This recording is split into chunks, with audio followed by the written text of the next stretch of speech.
시집 온 첫날 밤 시어머니가 말했습니다. 아들 못 낳으면 밥상도 없다. 웃으며 한 말이었습니다. 그런데 웃는 말이 아니었습니다. 나는 그때 22이었습니다. 경상도 시골 마을이었습니다.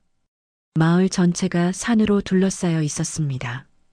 버스가 하루에 2번 들어오고 2번 나갔습니다. 장날은 5일에 1번이었습니다. 그게 세상의 전부였습니다. 시집은 논새 맞이기에 밭 2떼기를 가진 집이었습니다. 넉넉하지 않았습니다. 그래도 동네에서 제법 가는 집이라고 했습니다. 중매쟁이가 그렇게 말했습니다. 나는 그 말을 믿었습니다. 믿을 수밖에 없었습니다. 친정도 가난했습니다. 딸을 오래 데리고 있을 형편이 아니었습니다. 그렇게 시집을 왔습니다. 새벽 4시에 일어났습니다. 아궁이에 불을 지펴야 했습니다. 겨울이었습니다. 손이 얼어붙었습니다. 불씨가 잘 살지 않으면 시어머니한테 욕을 먹었습니다. 부직갱이로 맞은 적도 있었습니다. 밥을 하고 국을 끓이고 상을 차렸습니다. 시아버지가 먼저 앉았습니다. 시어머니가 앉았습니다. 남편이 앉았습니다. 나는 부엌에 서서 먹었습니다. 앉아서 먹으면 버릇 없다고 했습니다. 그게 그 집 법도였습니다. 밥을 먹고 나면 설거지를 했습니다. 냇가에 나가 빨래를 했습니다. 한겨울에도 냇가였습니다. 세탁기가 없었습니다. 손으로 빨았습니다. 손이 텄습니다. 피가 났습니다. 그래도 했습니다. 안 하면 시어머니 눈이 무서웠습니다. 밭에 나가 일을 했습니다. 논에 나가 일을 했습니다. 해가 지도록 일을 했습니다. 집에 들어오면 저녁을 차려야 했습니다. 몸이 부서지는 것 같았습니다. 그래도 내색을 못했습니다. 내색하면 시어머니가 말했습니다. 시집살이가 이것밖에 안 되냐? 나는 아무 말도 못했습니다.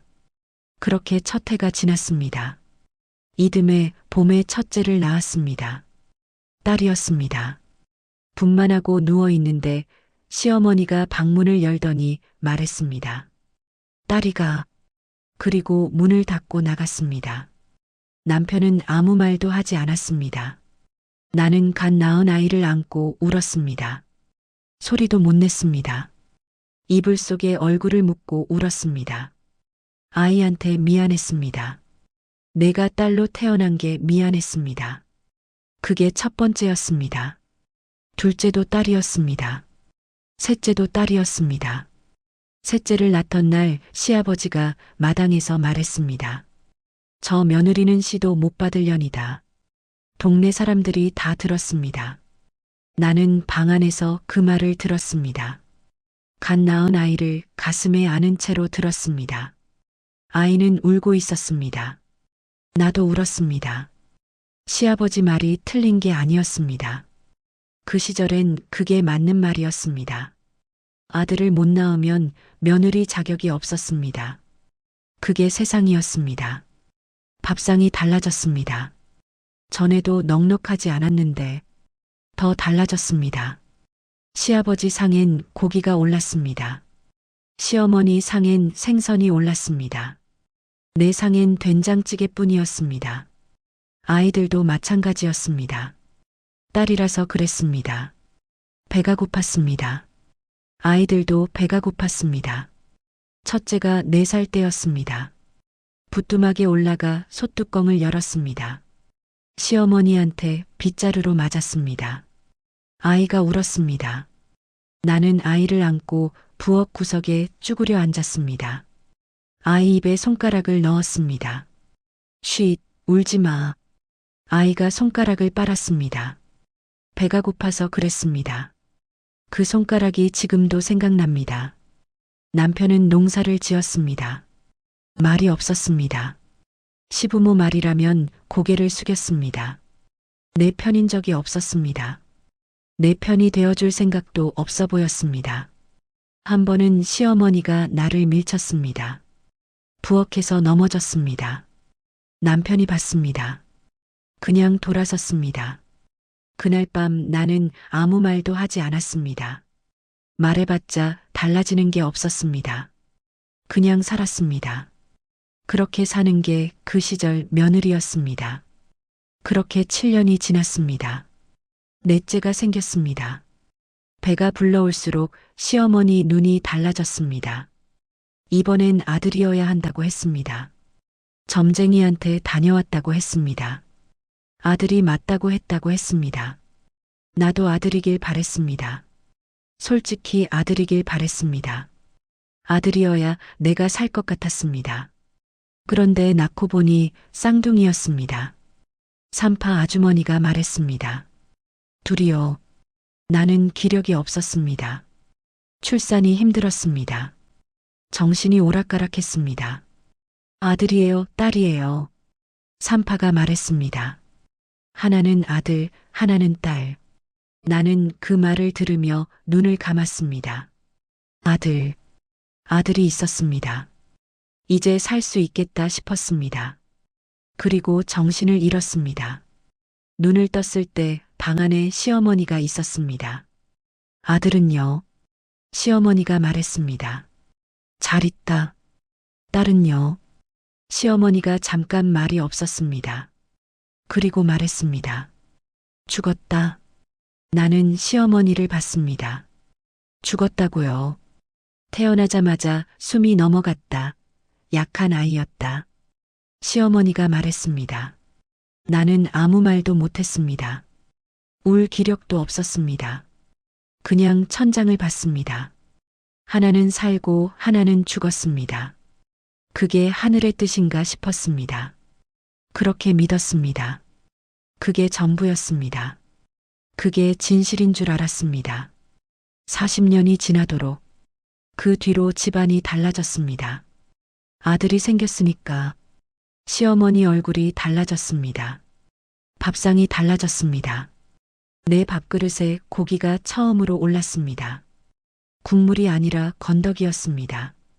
시아버지가 말했습니다. 인자 사람 됐네. 그 말이 기뻤습니다. 기뻐야 했습니다. 그런데 밤이 되면 이상했습니다. 딸아이 생각이 났습니다. 얼굴도 못 봤습니다. 이름도 못 지었습니다. 태어나자마자 숨이 넘어갔다고 했습니다. 그런데 왜 이렇게 생각이 날까? 모르는 아이인데, 한 번도 안아보지 못한 아이인데, 가슴 한켠이 이상했습니다. 허전했습니다. 그냥 넘어갔습니다. 아들이 있었습니다. 살아야 했습니다. 그게 다였습니다. 세월이 흘렀습니다. 1980년대가 됐습니다. 텔레비전이 생겼습니다. 온 동네가 전기가 들어왔습니다. 읍내에 버스가 늘었습니다. 세상이 조금씩 바뀌었습니다. 그런데 우리 집은 그대로였습니다.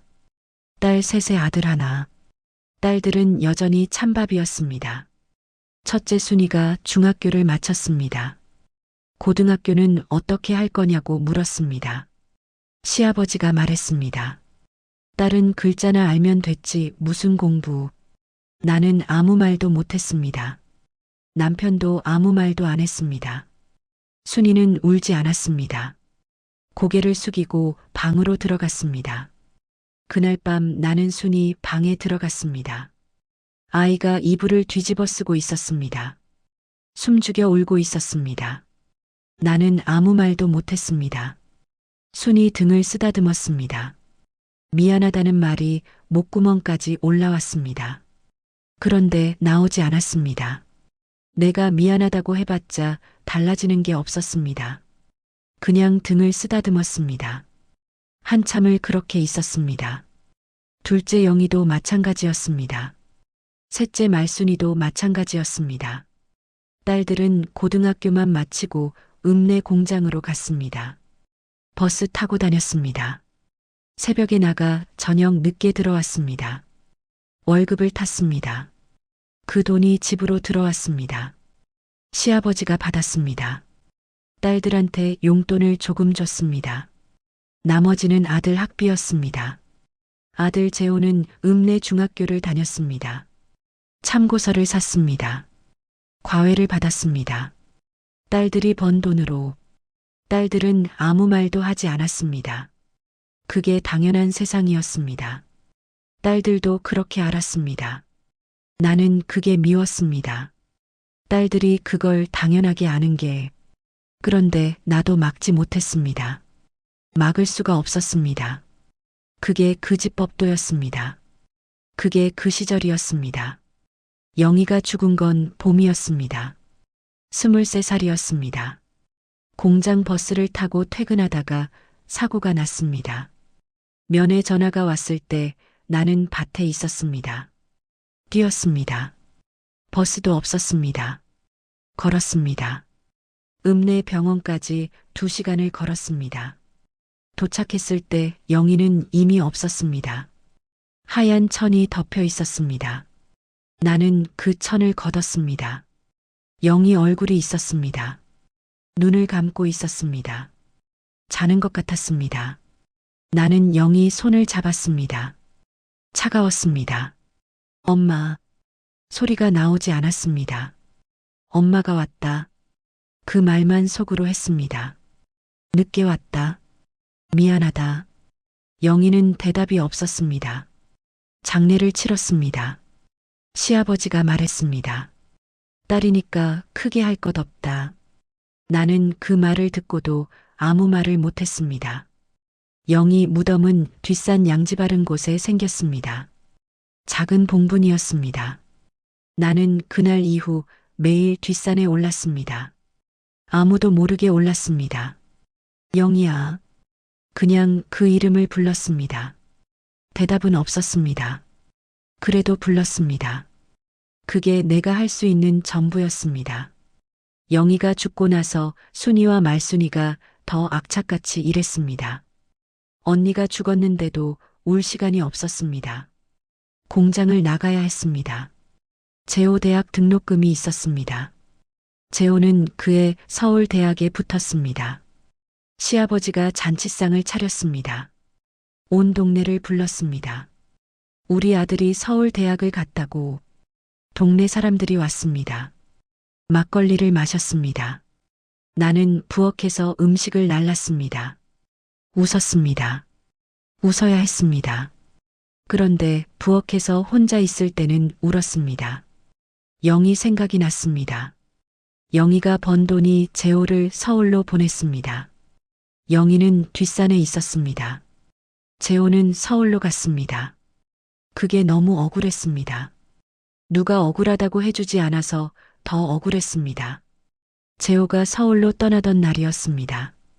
버스 정류장까지 따라갔습니다. 재호가 말했습니다. 엄마, 나 잘 다녀올게. 나는 재호 손을 잡았습니다. 공부 열심히 해. 재호가 고개를 끄덕였습니다. 버스가 왔습니다. 재호가 탔습니다. 버스가 떠났습니다. 나는 버스가 안 보일 때까지 서 있었습니다. 기쁜 건지 슬픈 건지 몰랐습니다. 둘 다였습니다. 아들이 서울로 갔습니다. 딸들이 그 아들을 보냈습니다. 아무도 그 말을 안 했습니다.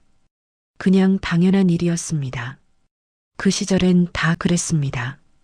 세월이 흘렀습니다. 재호가 졸업을 했습니다. 외국계 회사에 취직을 했습니다.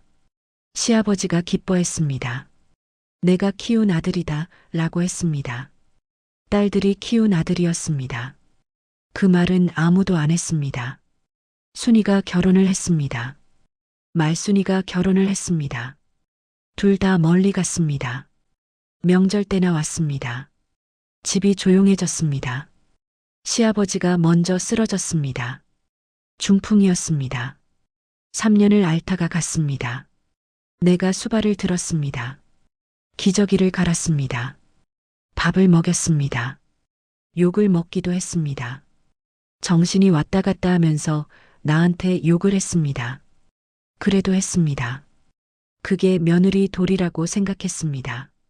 아니면 그냥 습관이었습니다. 평생 그렇게 살았으니까.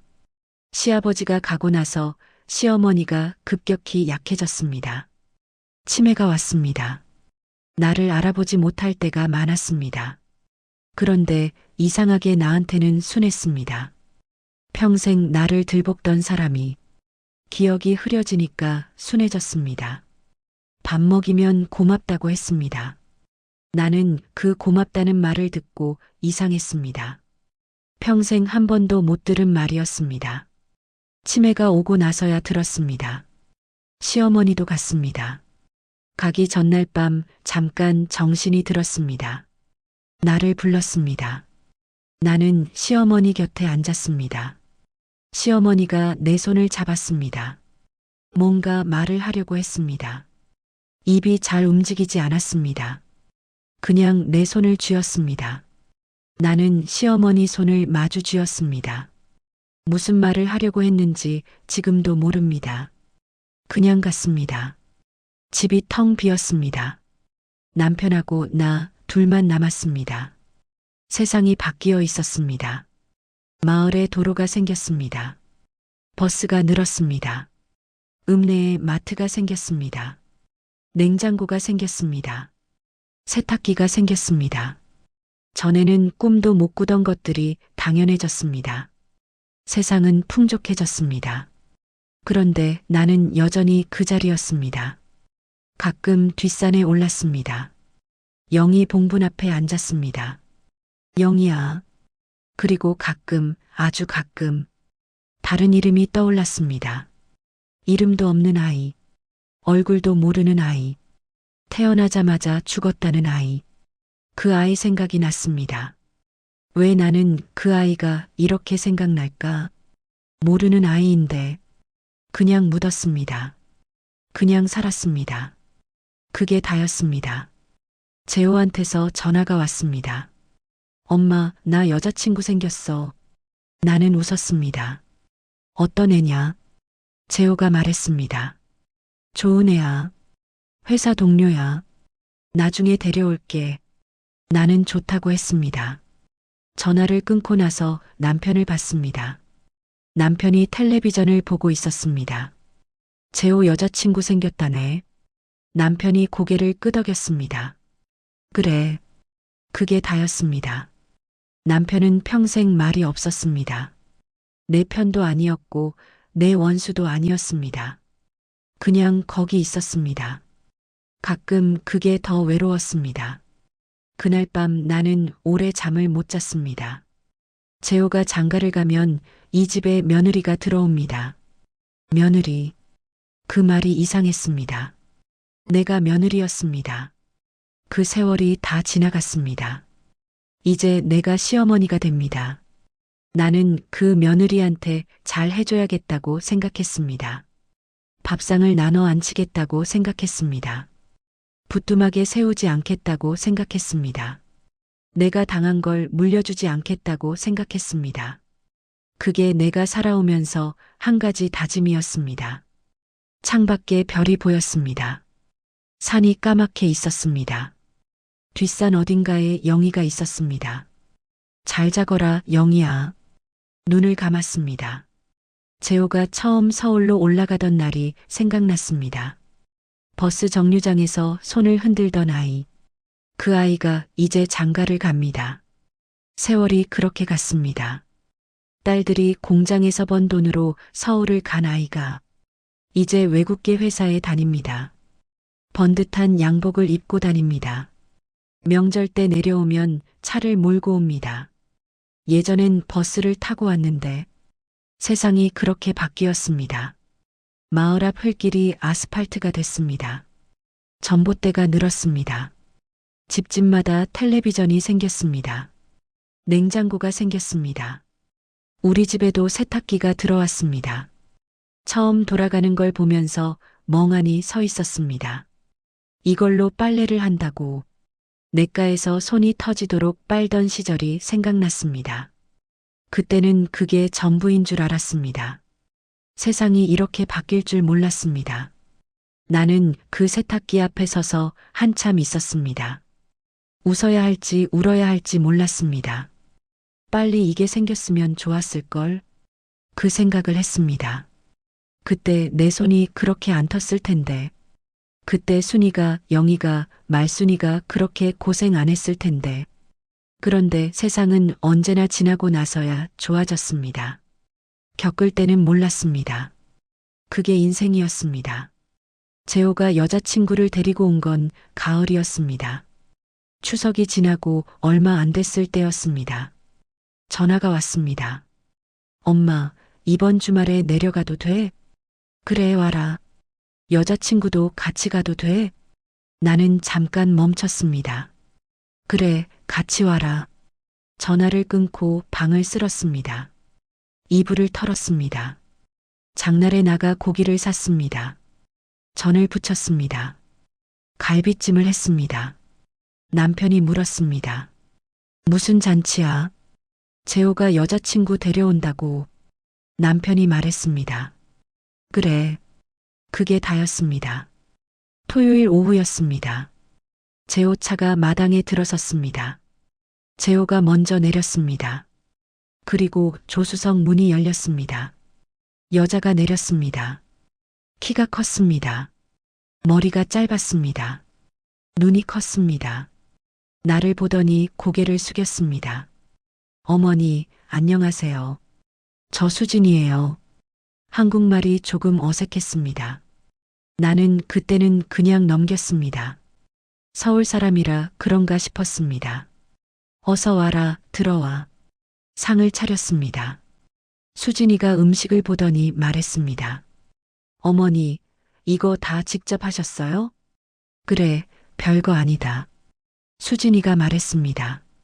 갈비찜 냄새가 너무 좋아요. 어릴 때 한번 먹어봤는데 그 뒤로 계속 생각났거든요. 어릴 때 한번. 나는 그 말이 좀 이상했습니다. 한국 사람이 갈비찜을 어릴 때 한번 먹어봤다고.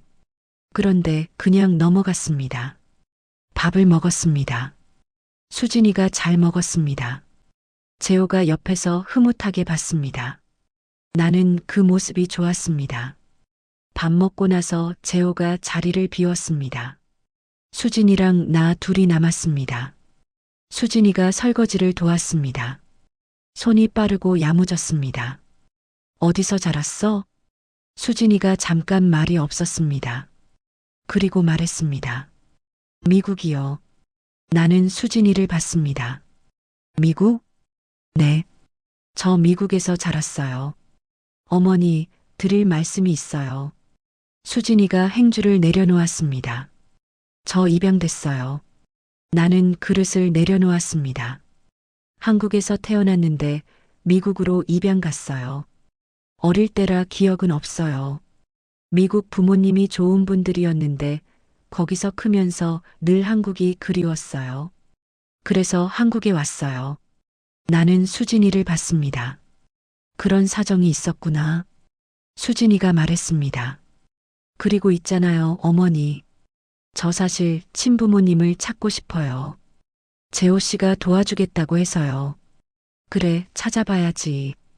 부모가 어디 있는지 알아야지. 수진이 눈이 촉촉해졌습니다. 감사해요, 어머니.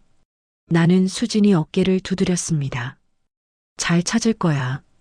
그날 밤 수진이가 가져온 서류를 봤습니다. 재호가 꺼내 보여줬습니다. 입양 서류였습니다. 영어로 된 서류였습니다. 중간에 한국어가 섞여 있었습니다. 출생 연도가 보였습니다. 1978년. 나는 그 숫자를 봤습니다. 1978년. 그게 마음에 걸렸습니다. 왜 마음에 걸리는지 몰랐습니다. 그냥 넘어갔습니다. 재호가 말했습니다. 엄마, 혹시 이 지역 알아? 경상도 어딘가라고 나오는데. 나는 서류를 봤습니다. 경상도. 어딘지는 잘 모르겠다. 재호가 고개를 끄덕였습니다. 내가 더 알아볼게. 그날 밤 잠이 안 왔습니다. 1978년. 경상도. 그 두 가지가 머릿속에서 맴돌았습니다. 1978년이면 내가 쌍둥이를 낳은 해였습니다. 그런데 그게 무슨 상관이겠습니까? 경상도야 넓습니다. 그냥 우연이겠지 싶었습니다. 그냥 잠을 청했습니다. 잠이 오지 않았습니다. 며칠이 지났습니다. 재호한테서 전화가 왔습니다. 엄마, 수진이 서류 좀 더 찾아봤어. 출생신고 기록이 있는데 시설 이름이 나왔어. 경상도 덕중군에 있던 곳이래. 나는 전화기를 쥔 손에 힘이 들어갔습니다. 덕중군. 우리 마을에서 버스로 1시간 거리였습니다. 재호야. 응. 그 시설 이름이 뭔데? 재호가 말했습니다. 성심보육원이래. 엄마 혹시 알아? 나는 말을 못했습니다. 알았습니다. 몰랐습니다. 아는 것 같기도 하고 모르는 것 같기도 했습니다. 그냥 말했습니다. 모르겠다. 재호가 말했습니다. 거기 기록을 더 찾아봐야 할 것 같아. 수진이랑 같이 가보려고. 그래, 가봐라. 전화를 끊었습니다. 나는 한참 앉아 있었습니다. 1978년. 경상도. 성심보육원. 세 가지가 한꺼번에 머릿속에서 돌았습니다. 아니겠지. 세상에 그런 일이 어디 있겠습니까? 그냥 우연이겠지. 그렇게 생각했습니다. 그런데 손이 떨렸습니다. 왜 손이 떨리는지 몰랐습니다. 남편한테 말할까 싶었습니다. 그런데 뭘 말합니까? 근거도 없는데 그냥 넘어갔습니다. 그 주말에 수진이가 혼자 왔습니다. 재호는 출장이었습니다. 수진이가 혼자 버스를 타고 왔습니다. 나는 수진이가 대단했습니다. 한국말도 완벽하지 않은데 혼자 시골 버스를 탔습니다. 어서 와, 밥 먹었어? 아직요, 어머니. 나는 밥을 차렸습니다. 수진이가 밥을 먹으면서 말했습니다. 어머니, 저 이번에 시설에 다녀왔어요. 기록이 좀 남아있더라고요. 나는 숟가락을 내려놓았습니다. 뭐가 나왔어? 수진이가 말했습니다. 친모 이름이 있었어요. 그리고 태어난 날짜랑 장소가. 나는 말했습니다. 그래서 수진이가 나를 봤습니다. 태어난 날이 1978년 4월 3일이에요. 나는 그 날짜를 들었습니다. 4월 3일. 가슴이 내려앉았습니다. 쌍둥이를 낳은 날이었습니다. 나는 아무 말도 못했습니다. 수진이가 말을 이었습니다. 그리고 어머니, 친모성이 이 씨예요. 경상도 시골 출신이라고 나와 있고요. 이 씨, 내 성이었습니다. 나는 밥상을 보았습니다. 숨을 쉬었습니다. 천천히 숨을 쉬었습니다. 수진이가 물었습니다. 어머니, 왜 그러세요? 얼굴이 안 좋으세요? 나는 고개를 들었습니다. 괜찮아. 밥 먹어라. 수진이가 나를 보다가 다시 밥을 먹었습니다. 나는 밥을 먹는 척 했습니다. 숟가락이 손에서 떨렸습니다. 4월 3일. 이씨. 경상도 시골. 1978년. 전부 맞았습니다. 전부. 그런데 말을 못했습니다. 이 아이 앞에서, 재호 여자친구 앞에서 말을 어떻게 합니까? 말을 할 수가 없었습니다. 수진이가 돌아간 뒤였습니다. 나는 안방에 들어갔습니다. 문을 닫았습니다. 남편이 마당에 있었습니다. 나는 장롱 맨 위 서랍을 열었습니다. 오래된 서류들이 있었습니다. 뒤졌습니다. 손이 떨렸습니다. 나왔습니다. 누렇게 바랜 종이였습니다. 출생신고서였습니다. 재호 것이었습니다. 1978년 4월 3일. 맞았습니다. 나는 그 종이를 쥐고 바닥에 주저앉았습니다. 그 애가 살아 있었습니다. 죽었다고 했습니다. 시어머니가 죽었다고 했습니다. 그런데 살아 있었습니다. 미국에 있었습니다. 그 애가 지금 우리 집에 밥을 먹으러 왔습니다. 재호 여자친구로. 나는 입을 막았습니다. 소리가 나올 것 같았습니다. 억눌렀습니다. 어떻게 이런 일이 있습니까? 눈물이 났습니다. 멈추지 않았습니다. 그런데 울 수도 없었습니다. 남편이 있었습니다. 남편은 알고 있었을까? 시어머니가 한 일을 남편은 알았을까? 몰랐을까? 알면서 모른 척 했을까? 그 생각이 들자 눈물이 멈췄습니다. 화가 났습니다. 그런데 지금 화를 낼 수도 없었습니다. 수진이한테 말을 해야 합니까? 재호한테 말을 해야 합니까? 남매입니다. 남매인데 연인입니다. 이걸 어떻게 합니까? 나는 한참을 그 자리에 앉아 있었습니다. 밖에서 남편 기침 소리가 들렸습니다. 나는 서류를 다시 장롱에 넣었습니다. 일어났습니다. 거울을 봤습니다. 눈이 빨개졌습니다. 세수를 했습니다. 부엌으로 나갔습니다. 저녁을 차려야 했습니다. 손이 떨렸습니다. 그래도 했습니다. 평생 그렇게 살았습니다. 떨려도 했습니다. 아파도 했습니다. 그게 내 인생이었습니다. 사흘을 혼자 안고 있었습니다. 밥을 차렸습니다. 남편 밥을 줬습니다.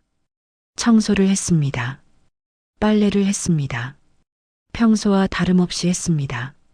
그런데 속이 달랐습니다. 밥을 먹다가 숟가락을 내려놓고 싶었습니다. 잠을 자다가 벌떡 일어났습니다. 꿈을 꿨습니다. 갓난아이 꿈이었습니다. 아이가 울고 있었습니다. 나는 안으려고 했는데 손이 닿지 않았습니다. 잠이 깼습니다. 땀이 났습니다. 남편이 옆에서 자고 있었습니다. 나는 그 얼굴을 봤습니다. 알고 있었을까? 몰랐을까? 사흘째 되던 날 밤이었습니다. 남편이 텔레비전을 보고 있었습니다. 나는 텔레비전을 껐습니다. 남편이 나를 봤습니다. 할 말 있어. 남편이 말했습니다. 뭔데? 나는 남편 눈을 봤습니다. 1978년에 내가 쌍둥이를 낳았잖아. 남편이 굳었습니다. 딸이 죽었다고 했잖아. 남편이 아무 말도 안 했습니다. 나는 알았습니다. 알고 있었구나. 남편이 시선을 바닥으로 내렸습니다. 그게 대답이었습니다. 어떻게 된 거야? 남편이 말했습니다. 아버지가 시켰어. 어머니도 알았고. 왜? 남편이 말했습니다. 딸이라서. 그 두 글자였습니다. 딸이라서. 나는 눈을 감았습니다.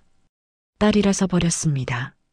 내 딸을, 내 배로 낳은 아이를 딸이라서 없앴습니다. 눈물이 났습니다.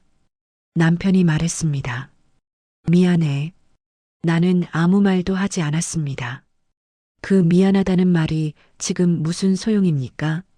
40년이 지났습니다. 그 아이가 미국에서 자랐습니다. 인종차별을 받으며 자랐습니다. 이를 악물고 공부했습니다. 한국이 그리워서 한국에 왔습니다.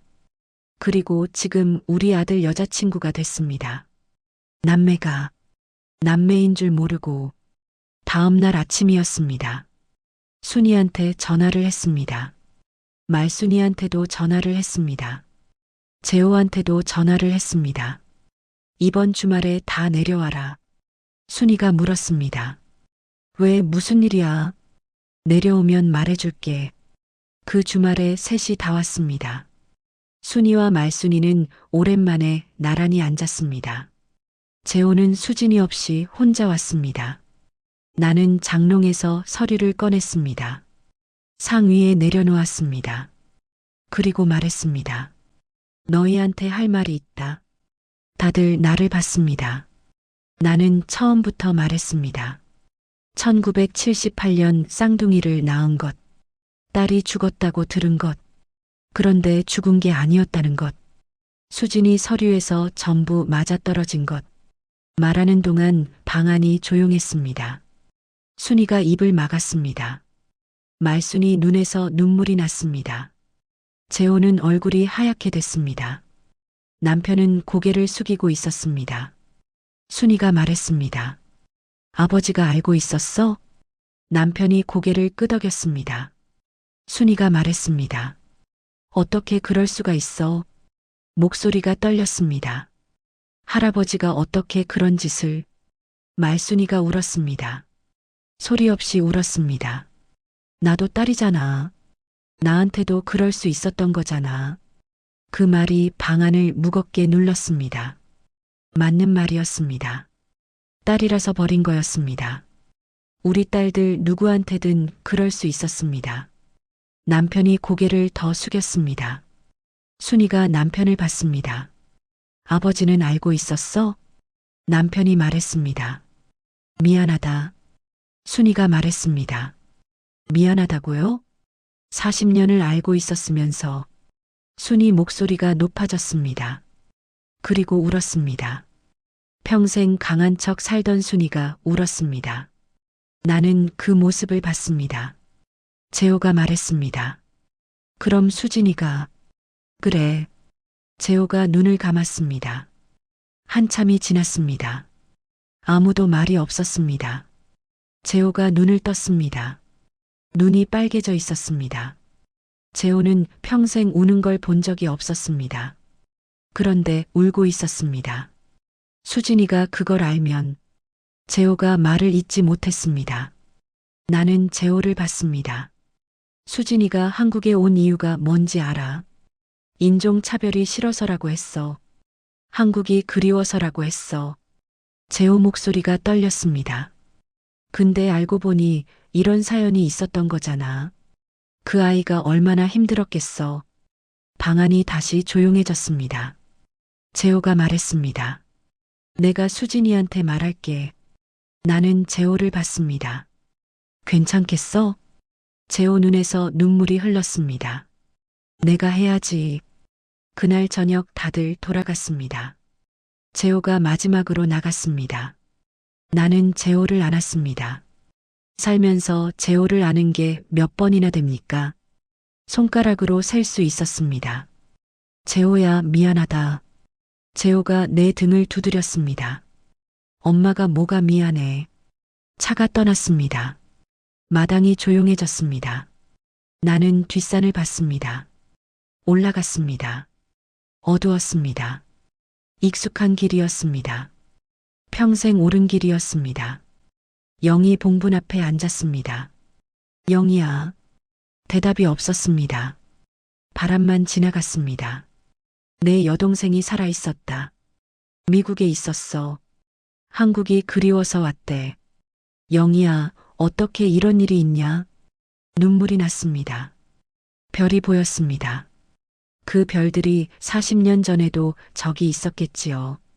내가 정신을 잃고 누워있던 그날 밤에도, 그 아이가 어딘가로 실려가던 그날 밤에도 별은 그대로 있었겠지요. 나는 한참 앉아 있었습니다. 수진이가 오늘 밤 그 사실을 듣겠지요. 어떤 얼굴을 할지 모릅니다. 울겠지요. 재호도 울겠지요. 나는 여기서 아무것도 못합니다. 그냥 여기 앉아 있습니다. 수진아, 살아있어서 고맙다.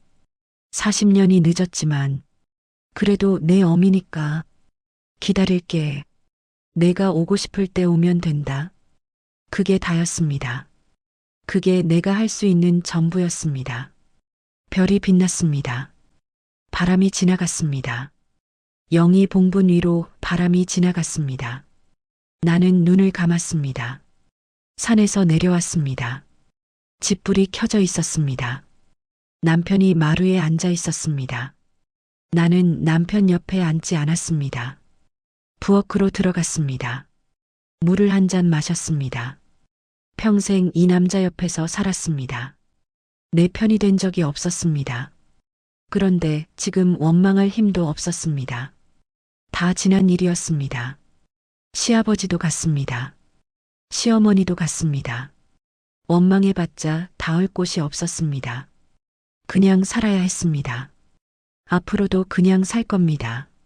수진이가 오면 받아줄 겁니다. 오지 않아도 기다릴 겁니다. 그게 내가 할 수 있는 전부입니다. 40년을 몰랐습니다. 이제는 알았습니다. 그걸로 됩니다. 창밖에 별이 있었습니다. 영희 봉분 위에도 저 별이 보이겠지요. 수진이가 오늘 밤 어딘가에서 저 별을 보고 있을지 모릅니다. 같은 별입니다. 같은 하늘입니다. 그게 다였습니다. 수진이가 언젠가 이 문을 두드릴 날이 올까요? 기다리는 어머니의 이야기가 좋으셨다면 구독과 좋아요 부탁드립니다. 여러분의 응원이 다음 이야기를 만듭니다.